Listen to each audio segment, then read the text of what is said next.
जय गुरु जी संगत जी, जय गुरु जी, शुक्राना गुरु जी, अनंतम अनंतम शुक्राना गुरु जी। गुरु जी के पावन चरणों में मेरा कोटि कोटि प्रणाम।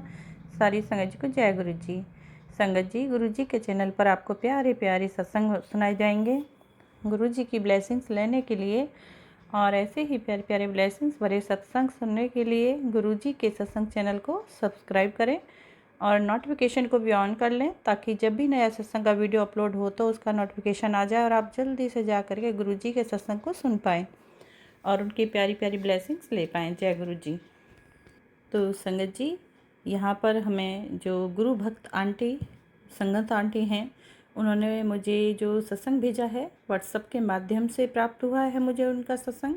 यहाँ पर मैं 2 आंटी का सत्संग सुनवाऊँगी, जो कि दोनों आंटियों का रिकॉर्डेड सत्संग में मुझे प्राप्त हुआ है। जय गुरु जी, शुक्राना गुरु जी।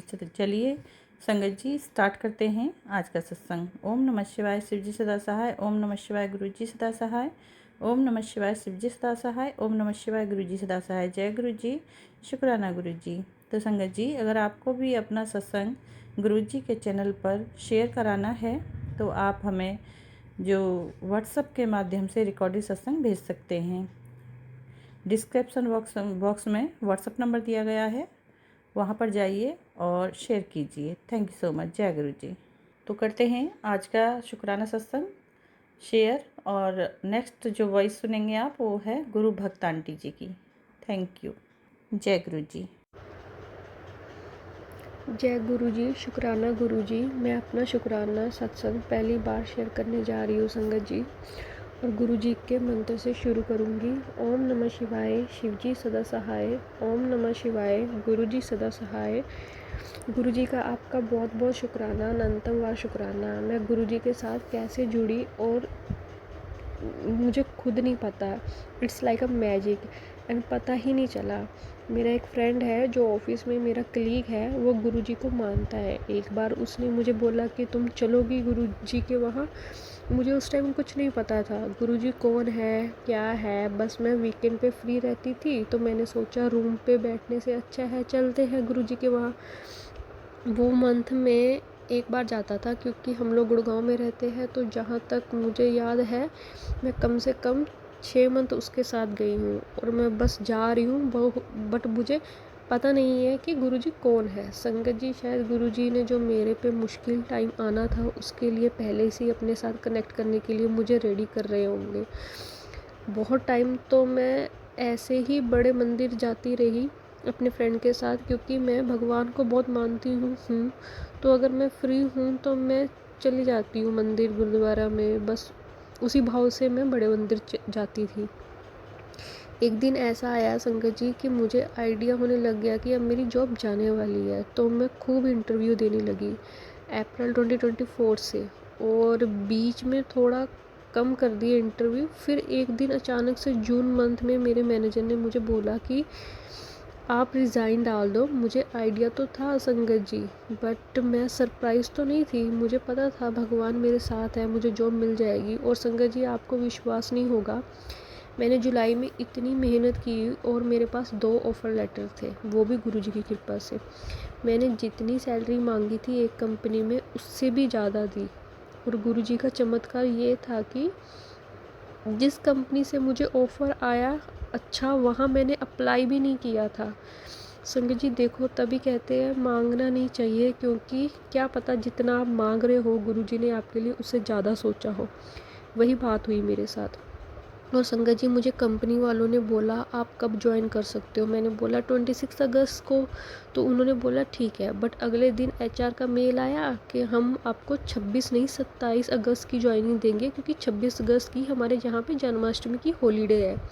संगत जी, वो कंपनी यूएसए की है, और यूएस कंपनी में जन्माष्टमी की holiday, I am shocked. But फिर मुझे समझ आया कि गुरुजी ने 7 नंबर से मुझे ब्लेसिंग दी है और मेरी ज्वाइनिंग 27 को करवाई है।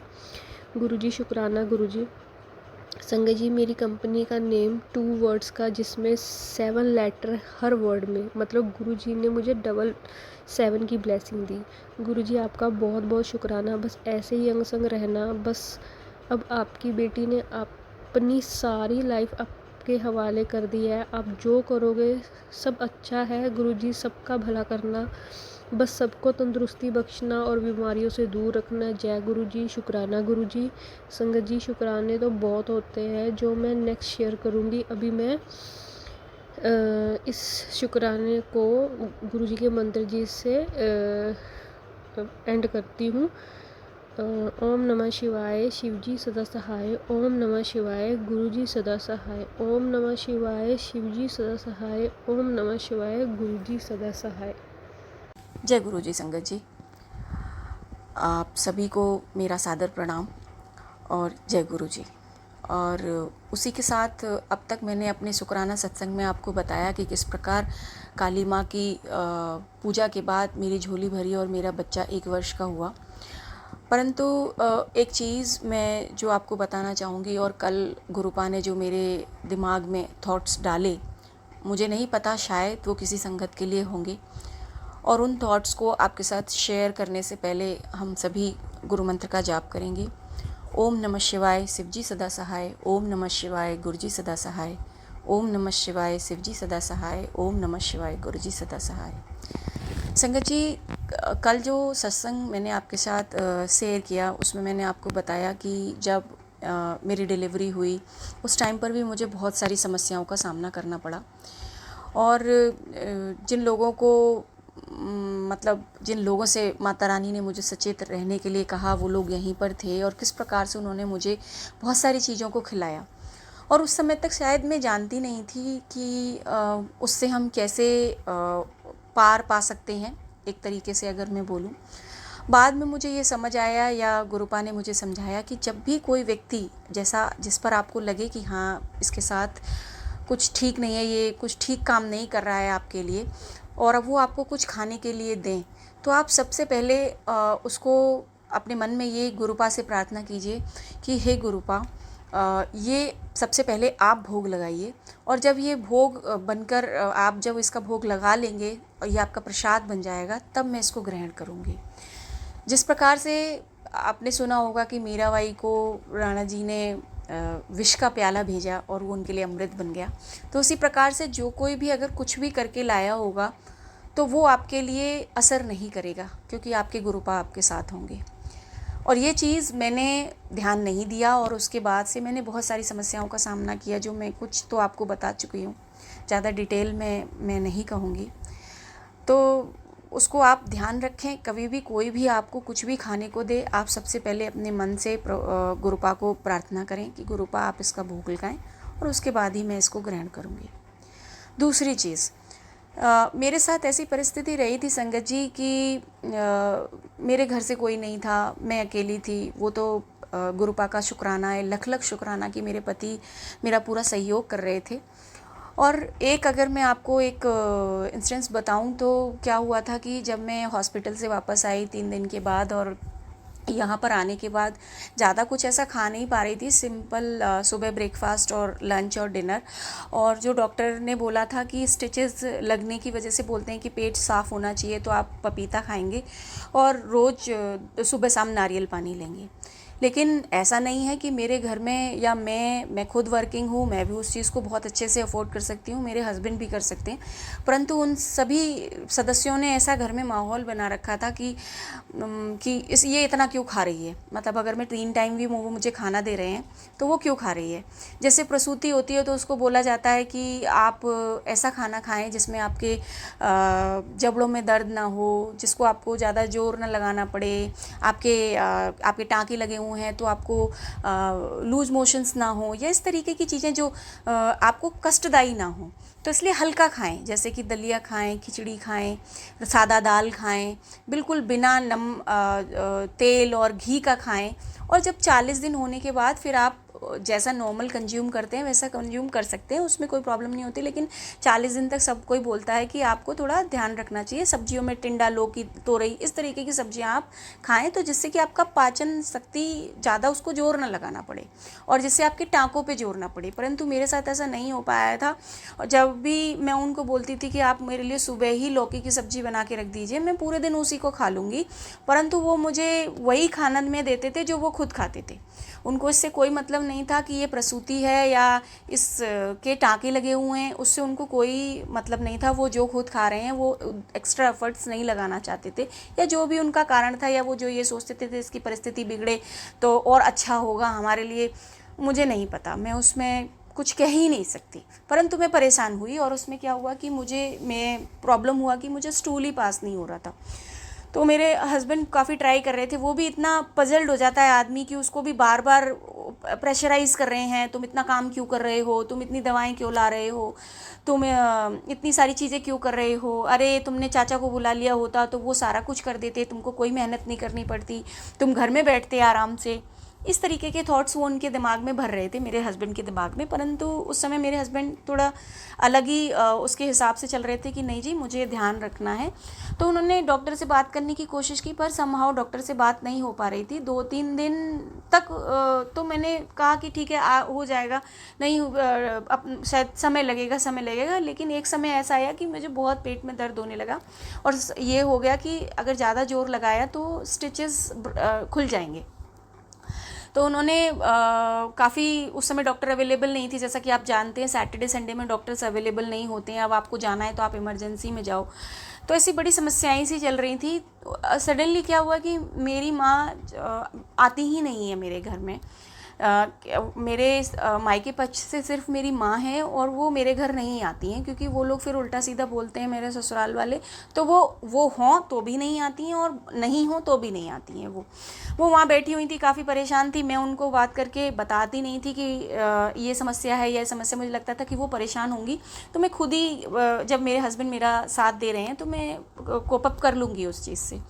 पर क्या हुआ कि वो मेरी माँ बहुत परेशान थी, बैठी हुई थी। तो जैसे मेरी नानी कहते हैं ना कि जब परेशानी में हो तो आपके पूर्वज आपको आके आगाह करते हैं, शायद उस तरह का कुछ रहा होगा। उन्होंने आके बोला कि तू जाती क्यों नहीं है, तेरी बेटी इतनी परेशान है, तू जाती क्यों नहीं है। और सडनली उन्होंने जल्दी से आंखें खोली और वो बहुत परेशान होकर रोने लगी। तो उन्होंने मेरे हस्बैंड को फ़ोन किया कि बेटा कैसी तबीयत है, क्या है। तो उन्होंने बताया कि माँ जी ऐसे ऐसे दिक्कत हो रही है और डॉक्टर नहीं मिल पा रहा है, मैं वही उसी का इंतज़ाम कर रहा हूँ कि क्या कर सकते हैं। तो मेरी माँ ने फिर और 2-3 लोगों से बात की, तो लोगों ने कहा एनिमा लगा सकते हैं, और उसके बाद आप घर पे नर्स को बुला लीजिए, वो लगा के चले जाएंगे और नॉर्मल हो जाएगा। उस एनिमा लगाने के लिए भी उन्होंने बहुत कलेश, मतलब कलेश इन द सेंस कि 2-4 बातें बोली, उस पर भी सुनाया। अरे खाती नहीं है, अरे ये नहीं करती है तो कैसे होगा, ये होगा। मतलब मेरे पति किसी भी तरीके से मुझ पे भड़कें और मुझे से लड़ाई करें। कुल मिला के कहानी ये थी। तो मैं बस संगत जी यहाँ पे इतना ही कहना चाहूँगी कि आप मैं तो चलो अपनी माँ को नहीं बता रही थी और मेरे हस्बैंड मुझे सपोर्ट कर रहे थे, लेकिन कभी किसी संगत के साथ ऐसा भी हो सकता है कि इस परिस्थिति में वो अपने माता पिता को बताएं ही ना। जैसे मैंने सोचा कि वो परेशान होंगे और हस्बैंड भी शायद उतने सपोर्टिव मोड में ना हो, तो कृपया आप उस चीज़ को या तो अपने किसी क्लोज़ फ्रेंड को या किसी रिलेटिव को या आप जिससे बात करते हो, कम से कम ऐसा रखें कि वो आपसे सुबह और शाम में फ़ोन करके आपका हाल ले कि भाई आप ठीक हो कि नहीं ठीक हो। और आप ये मत सोचिए कि आप अकेले हैं, उस समय आपके साथ एक छोटी सी जान भी है, उसके बारे में सोच के चलिए। ये क्योंकि मैं भी उस समय इतना नहीं समझ पा रही थी। आज जो मैं आपको अपना अनुभव और अपना एक्सपीरियंस शेयर कर रही हूँ, उसी के आधार पे और गुरुजी ने जो मुझे थॉट डाला कि शायद किसी संगत को इस चीज़ की ज़रूरत होगी, तो उस संगत को ये मैसेज पहुँचना चाहिए कि उनको किसी एक अपने लव्ड वन के साथ या जिस पे वो ट्रस्ट करते हो और जो ट्रस्टवर्दी हो, उसको पूरी आपको बताना चाहिए कि मुझे ये दिक्कत हो रही है या मैं ठीक हूँ, जिससे उनके पास वो अपडेट रहे। ऐसा ना हो कि आपके साथ कुछ अलग ही चल रहा हो, आप परेशानी में हो और आप वैसे ही शारीरिक रूप से स्वस्थ नहीं हो और आप उस चीज़ को झेल रहे हो। तो आप उस चीज़ को टेक केयर करें। और सबसे बड़ी चीज़, कोई ना मिले, आप गुरुपा से बात करें। जो भी इंसिडेंट आपके साथ हो रहे हैं, जो भी घटना घट रही है, वो सारी घटना लाइन बाय लाइन, मैं कहती हूँ शब्द से शब्द एकदम गुरुपा को बताइए कि गुरुपा कोई नहीं है मेरे पास, आप हो और आप ही मेरी मदद करो। तो ये चीज़ संगत जी बिल्कुल ध्यान रखिएगा। आपको अपने बारे में उस वक्त नहीं सोचना है, आपको अपने उस बच्चे के विषय में भी सोचना है, और जिसको मतलब वो आपके लिए एक सेवा है। ये मत सोचिए कि बच्चा मतलब आप ये मानिए कि प्रभु जी ने आपको एक सेवा बख्शी है और उसको आप एक अच्छा इंसान बनाएं। जैसे आपको लगे कि वो देश की सेवा करे या कुछ अच्छे कार्य करें, जो आपके मन में गुरुपा थॉट्स डालते हों वो एक अच्छा बड़े होके अच्छे काम करे, तो आप उस ज्ञान के विषय में सोच के इस चीज़ को ध्यान रखिए। किसी न किसी को अवश्य बताइए, अपनी समस्याओं से और अपनी परिस्थिति से अवगत कराते रहिए। और अगर कोई भी नहीं है तो गुरुपा को बताइए, गुरुपा आपके लिए कोई ना कोई रास्ता ज़रूर निकाल देंगे। जैसे उन्होंने मेरे लिए निकाला, मैं उसके लिए लख लख धन्यवाद करती हूँ। गुरुपा आपका बहुत बहुत धन्यवाद, कोटि कोटि धन्यवाद। मेरे पास शब्द नहीं है गुरुपा आपके धन्यवाद के लिए। मैं शायद बहुत छोटी मतलब मैं क्या बोलूँ, छोटी बच्ची हूँ, और बच्ची भी नहीं, मतलब मेरा शायद कोई अस्तित्व ही नहीं है गुरुपा आपके सामने। मैं आपका धन्यवाद करने योग्य भी नहीं हूँ, पर फिर भी जो मुझसे बन सकता है मैं इतना ही कहूँगी कि गुरुपा जैसे आपने उस समय मेरी मदद की, मेरी लाज रखी, वैसे ही आप सबकी लाज रखो, सब संगत की लाज रखो, सबकी झोली भरो, सबको खुशियाँ बख्शो, सबके घर में खूब खूब खूब खुशियाँ आएँ, खूब भंडारे भरे रहें, माँ अन्नपूर्णा की कृपा बनी रहे, माँ लक्ष्मी की कृपा बनी रहे। और संगत जी आप भी गुरुपा के आदेशों का पालन करें, ईमानदार रहें और नियमित रूप से नाम सिमर करें। एक और चीज़, शायद उस समय पे बोला जाता है कि आप प्रभु, क्योंकि हमारे यहाँ 13 दिन तक पूजा नहीं होती, सबके यहाँ अलग अलग विधान होता है, तो आप उस समय में अपने गुरुपा का सिमरन करें, आप रोज़ डेली उनसे बात करें। तो आपको, आप नाम भी नहीं सिमर रहे हैं, आप पूजा पाठ भी नहीं कर रहे हैं, आप अपने बिस्तर पे हैं लेकिन आप गुरुपा से बात कर रहे हैं, मतलब आपका सारा काम हो रहा है, आपकी पूजा चल रही है, वही आपकी पूजा है। तो आप गुरुपा की शरण में रहें, उनको समर्पित हो जाएं, बस सारे काम अपने आप बनते चले जाएंगे। विश्वास करिए, संकट आएंगे, समस्याएं आएंगी, क्योंकि ये जीवन है और जीवन का दूसरा नाम संघर्ष है। ये मुझे किसी ने कहा था और वाकई में ये सत्य है। मैं उस चीज़ को अपने जीवन में देख रही हूँ। जब मेरी शादी हुई थी तो एक हमारे ही मौसा जी हैं, उन्होंने ये बात बोली थी, बेटा जीवन संघर्ष है। अभी तो आपने देखा क्या है, आप आगे आगे जैसे अपने जीवन में बढ़ेंगे तो बहुत संघर्ष आएंगे। तो ये जीवन एक संघर्ष है, बात बिल्कुल सत्य हुई। पर उस संघर्ष में सिर्फ आपका साथ आपके गुरुपा और आपके प्रभु ही दे सकते हैं। उनका हाथ थामे रहिए, उनका शुक्राना करते चलिए, आपके जीवन के हर संकट टलते चले जाएंगे। मेरा आज का शुक्राना सत्संग यहीं तक है और इसी के साथ मैं अपनी वाणी को विराम देती हूँ। आगे फिर अगले शुक्राना सत्संग के साथ मैं आपके सामने आऊँगी, और तब तक के लिए सभी को जय गुरु जी। और अपने शुक्राना सत्संग को मैं गुरु मंत्र के साथ ही विराम देना चाहूँगी। हम सभी मिलकर गुरु मंत्र का जाप करेंगे। ओम नमः शिवाय, शिवजी सदा सहाय। ओम नमः शिवाय, गुरुजी सदा सहाय। ओम नमः शिवाय, शिवजी सदा सहाय। ओम नमः शिवाय, गुरुजी सदा सहाय। जय गुरु जी।